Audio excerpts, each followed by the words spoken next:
Hi, fellow readers! Welcome back to another episode of reading a book in every subgenre of every genre. My name is Elliot, and I'm on a mission to read more books, and I'm using genres to direct myself towards books that I might not pick up otherwise.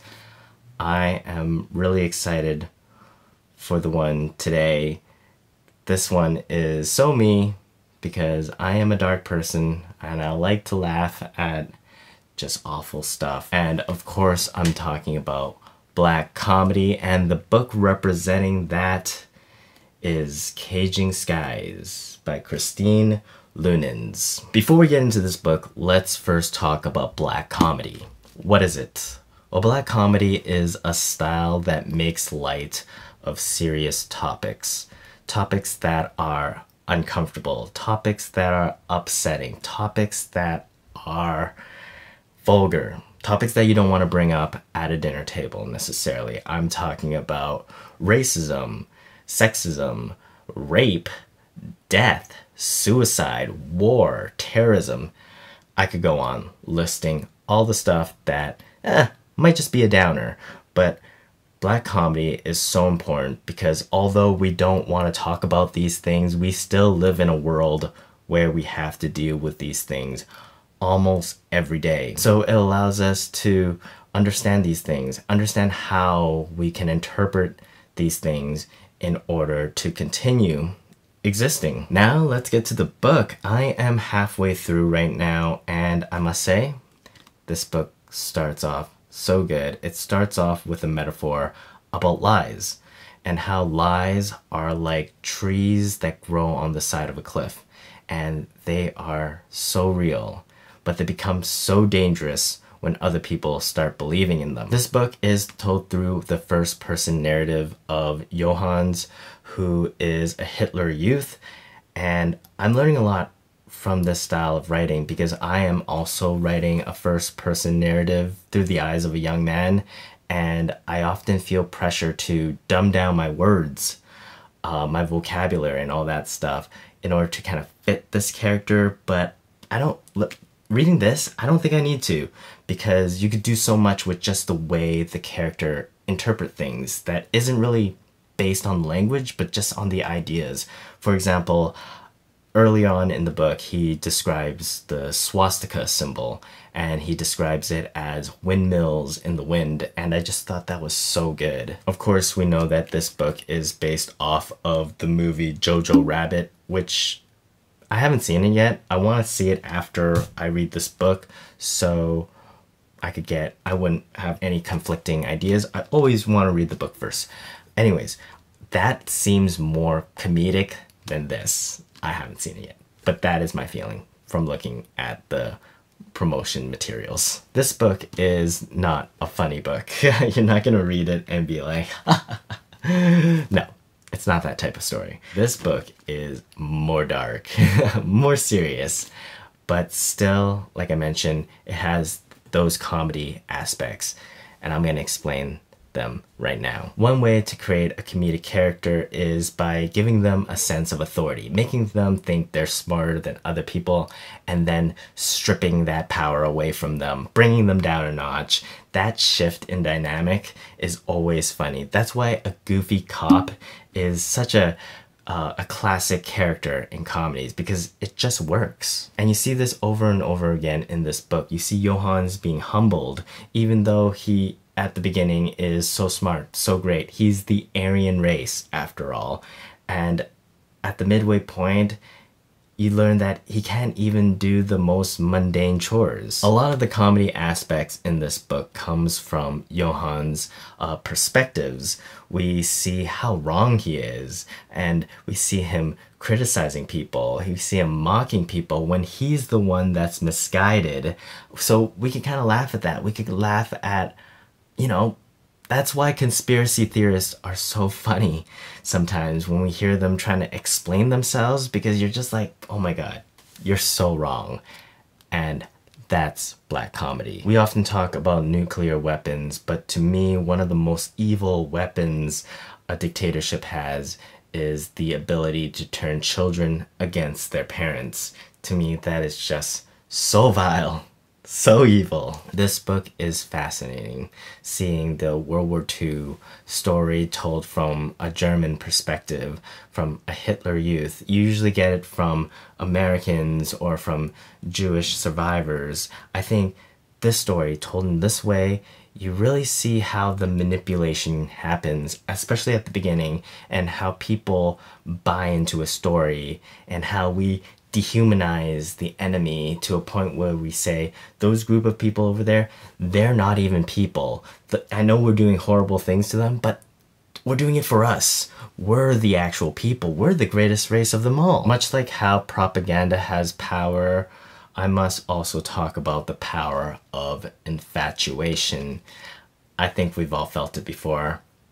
I think we have, where someone else kind of had this control over us, and almost as if they're a dictator of our feelings, and if they don't give us that affection in a way, we feel cheated, and we have this hate and anger inside of us, and we find a target to blame it on.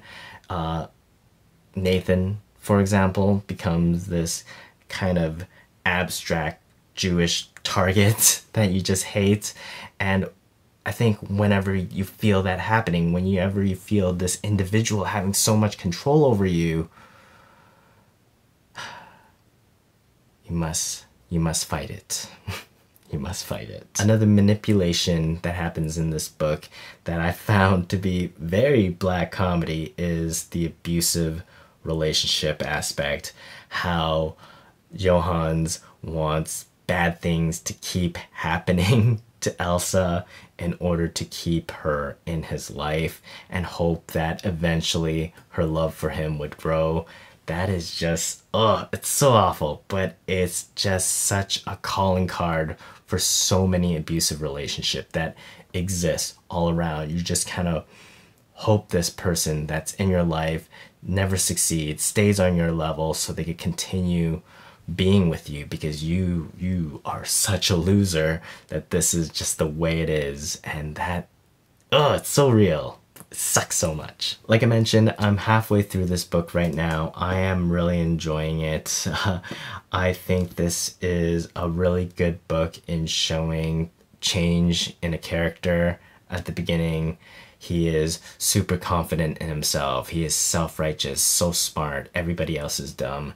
And then the world slowly unravels and beats him down, and he learns so much. One example is when he is called upon to kill a duck, and we all think we could kill something, but when we're put in that position and know that once we do that, there's no going back, there's no resurrecting this duck, that is just so powerful and real, and we don't often realize this. So yeah, I am very curious to see how this ends. I am going to keep reading it, and I'm going to come back when I'm done to share my final thoughts, which is going to happen right now. And I'm back! I just finished reading Caging Skies by Christine Leunens, and here are my final thoughts. The second half of this book really reminded me what it means to lose a war. It doesn't simply mean that you're losing your army or your artillery, you're actually losing culture. The winner ends up bringing their way of life into the loser's world.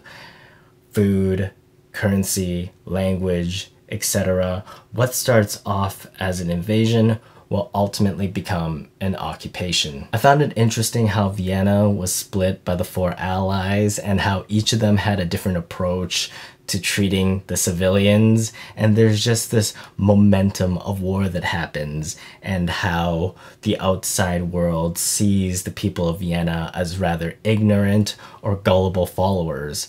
And that's kind of what the second half of this book is about. It's about the ripple effect of war and how it continues even though it's over. And I think this is expressed when Elsa is given more room but chooses not to take it initially and continues hiding, while Johannes is able to access more of Vienna, but doesn't feel safe about it anymore, and the home becomes their only sanctuary, and it makes you wonder, who would you rather be? Would you rather be Elsa, who could continue to hide, or would you be Johannes, who cannot hide and has to go out and face the world? And that's the thing. In the second half of this book, you really feel Johannes losing his aggression, his hope, his positivity. He's defeated, he's surviving, and he's just clinging on to whatever he can. And it just so happens that the last thing he has control over is Elsa. He goes from hiding Elsa to trapping her for fear of losing her. And he ends up telling her lies about who had won the war in order to do it. He ends up lying to everybody. Elsa, his grandmother, the whole world. And his whole life hangs on the balance of keeping that lie together. The thing about a lie is that if the person who you're lying to knows that you're lying, but you don't know that they know, then you're the one being deceived, and that's when things start to crumble. At this point in the story, we start questioning what Johannes actually believes and whether or not he's actually the one that's going crazy. I think this is a great example of an unreliable narrator. The second half of this book is definitely much slower. I enjoyed the first half a lot more, but I did find it to be a good metaphor for an abusive relationship. These two characters, now stuck together, need to figure out what love is. They say it over and over a few times, and there's two different philosophies of love. One is that if you love something, set it free, and if it comes back to you, then it's true love. If it doesn't, then it was never love at all. Then there's the argument that no, if you love someone, if you love something, you have to stick together. You have to stay with it. You can't just abandon the person regardless of how tough the times get. You stay. That is love. One of my favorite scenes in this whole book is the one where Elsa is trying to free the bird from the cage to prove a point that everything wants to be free. And we begin to see how cruel Johannes is. And I don't know what love is necessarily, but I know what it isn't. And it isn't about winning a petty fight for control. And this scene is such a good reminder of that. Like I mentioned, I enjoyed the first half of this book much more than the second half, but I still do think it's a good representation of Black comedy. One example is the scene where Johannes is at his grandmother's funeral and it's super sad, but all of a sudden these American tourists comes in and they start commenting on the details. That's the thing. Ignorance in a serious scenario is another technique to capture Black comedy. There you have it. Those are my thoughts on Caging Skies by Christine Leunens.